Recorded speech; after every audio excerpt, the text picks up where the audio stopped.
роҳбарияти беморхонаи рақами 2 пахтаобод дар баробари ташхису табобати беморон ба масъалаи татбиқи қонуни ҷумҳурии Тоҷикистон дар бораи забони давлатии ҷумҳурии Тоҷикистон низ таваҷҷӯҳи хоса зоҳир мекунанд.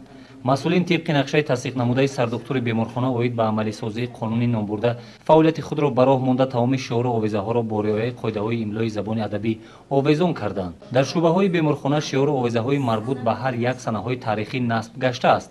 тавре муовини сартабиб ҷамила милликова ба мо иттилоъ дод. дар асоси қонуни забони ҷумҳурии Тоҷикистон дар беморхонаи мо нақшаи кори тасдиқ дода шуда, дар асоси он кор бурда истодаем. мана худатон дидид ки дар ҳама шӯъбаҳо овезаҳо бо забони давлатӣ насб гардида шуда. мана ба наздики рӯзи артиши миллӣ, наврӯзи хуҷарсапай, рӯзи модарон, ҳама овезаҳо оиди ин санаҳои таърихӣ дар ҳама шӯъбаҳо насб гардида. беморое ки ғайри тоҷикзабон ҳастанд, онҳо бояд меомӯзонем, мефаҳмонем ки қонуни забони давлатӣ ин забони тоҷикӣ ҳаст.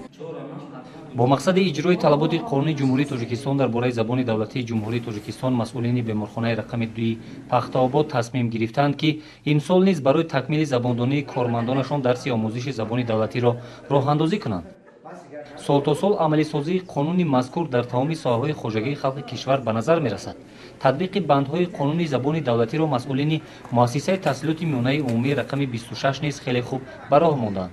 طبق دستور مدیر شعبه معارف در تعلیمگاه‌ها آموزش لغت‌ها با 3 زبان تاجیکی، روسی و ازبکی جاری شده است که بیشک این روند در عملی‌سازی طلبات قانونی زبان مساعدت می‌کند.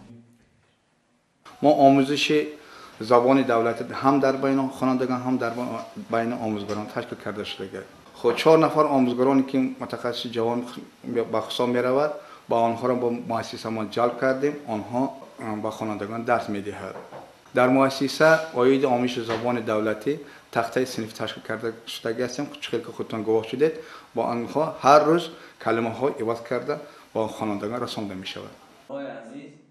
забони давлатӣ рукни асосии давлату давлатдорӣ аст. иҷрои қонуни забон вазифаи муқаддаси ҳар як шаҳрванд аст. аз ин рӯ тамоми намояндагони соҳаҳоти хоҷагии халқро зарур аст ки дар ҳифзи забони давлатӣ ва бегазан нигоҳ доштани он саҳми босазо гузоранд.